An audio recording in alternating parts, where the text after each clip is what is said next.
Directors tried to avoid this in The Lone Ranger.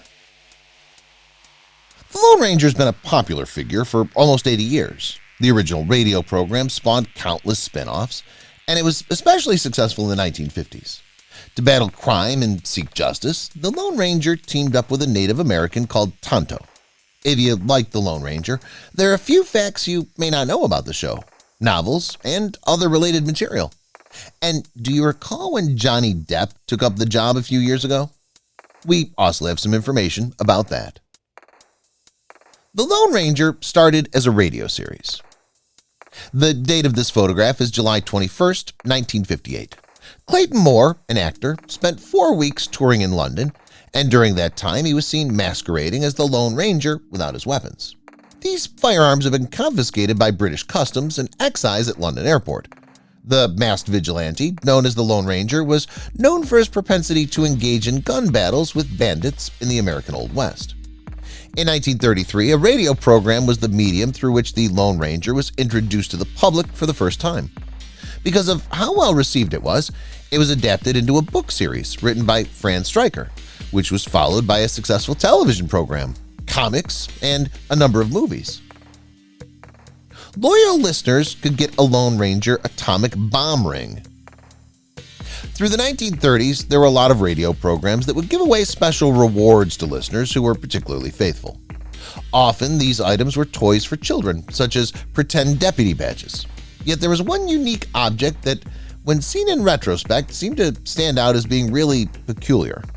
Children of all ages, starting a few years after the beginning of World War II, were desperate to get their hands on a Lone Ranger atomic bomb ring. The ring's crimson base included a hidden compartment that could be accessed by removing it, and the manufacturer assured concerned parents that the atomic components contained inside the ring were safe. Tonto called the Lone Ranger Kimosabe, which means trusted scout or faithful friend. In the ambush that serves as the catalyst for the legend of the Lone Ranger, only one of 6 Texas Rangers emerged unscathed. When that occurs, a Native American by the name of Tonto shows up at the scene. He tends to the needs of one of them, John Reed, as he gets better. Later on, Tonto bestows the name Kimosabe onto John. This name may be translated as either loyal comrade or trusty scout. John's made the decision to go on a manhunt for Bartholomew Butch Cavendish, the leader of the gang of bandits who murdered many of John's fellow Texas Rangers, one of whom was John's brother. To protect his anonymity, John hides behind a domino mask made from the fabric of the vest that belonged to his late brother. There were strict guidelines when it came to the Lone Ranger's behavior.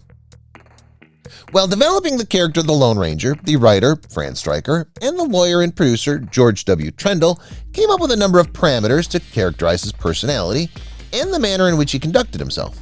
For instance, the Lone Ranger was never meant to be seen without his mask, so he always wore one when he went out in public. In addition to this, his language was impeccable. He refrained from using colloquialisms and slang, and he practically never referred to himself as the Lone Ranger. Instead of doing that, he would provide a silver bullet to anybody who questioned his identity. The Lone Ranger rarely battled non-Americans. The majority of the time, the Lone Ranger fought against fellow Americans rather than members of minority groups. This was done to prevent any potential dispute. On the other hand, the Lone Ranger's foes, who were of a foreign nature, were almost never identified by their country of origin in the stories. Throughout the course of many radio broadcasts, he provided assistance to a Mexican who was fighting French forces under the command of Emperor Maximilian. In most cases, the sole term used to allude to a figure that was unlikable was either their nickname or their surname. The authors made every effort to avoid using the same name again whenever it was feasible. The Lone Ranger never drank or smoked.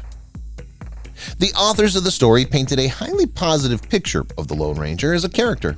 He didn't smoke or consume booze.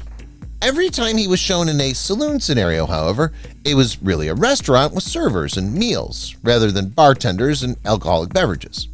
Since he did not partake in the usage of alcoholic beverages, tobacco products, or other illegal narcotics in the 1980s, people would have referred to him as straight edge. When it came to his enemies in the criminal underworld, these figures were never presented as being attractive or affluent. The authors didn't want the viewers, listeners, or readers to have a favorable impression of the characters in question. The Lone Ranger acquired Silver after saving its life. Before he met Silver, the Lone Ranger was known to ride a mare by the name of Dusty. As he rescued Silver from an angry buffalo, the horse made the selfless decision to put up its untamed existence in order to repay him for his kindness. Tonto was known to ride two horses, one called White Feller and another called Scout. "Get 'em up, Scout" was a slogan that became quite famous. In the animated films that were shown between 1966 and 1968, Tonto also had an eagle by the name of Taka. In a number of episodes, the Lone Ranger said the phrase, "Fly, Taka, on Scout," and then finished by saying, "Hi-ho, Silver, away." Over 18 actors portrayed the Lone Ranger. The date of this photograph is July 22, 1958. During his time in London, when he made appearances on children's television, BBC, and radio shows, actor Clayton Moore paid a visit to Buckingham Palace to see the Horse Guards perform at the palace.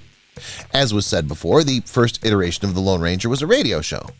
There were a total of 3,500 radio broadcasts, 2 Republic serials, each consisting of 15 chapters, 221 television segments, and 3 movies that were released in theaters.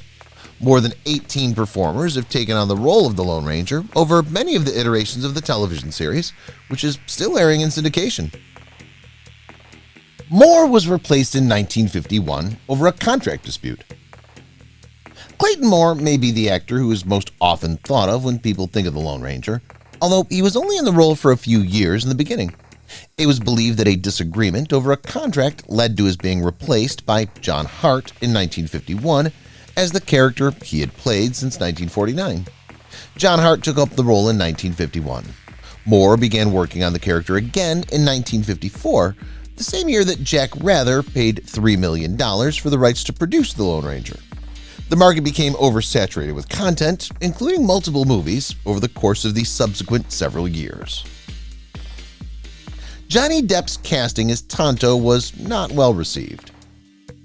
Johnny Depp, who was chosen to play Tonto in the 2013 Walt Disney production of The Lone Ranger, which was a lavish spectacle with a large budget, the actor received a ton of criticism for playing the part, despite the fact that it was a dream job for him. Due to the fact that Depp only had a trace amount of Cherokee ancestry, it was assumed that the role could only be played by performers who more thoroughly represented the culture.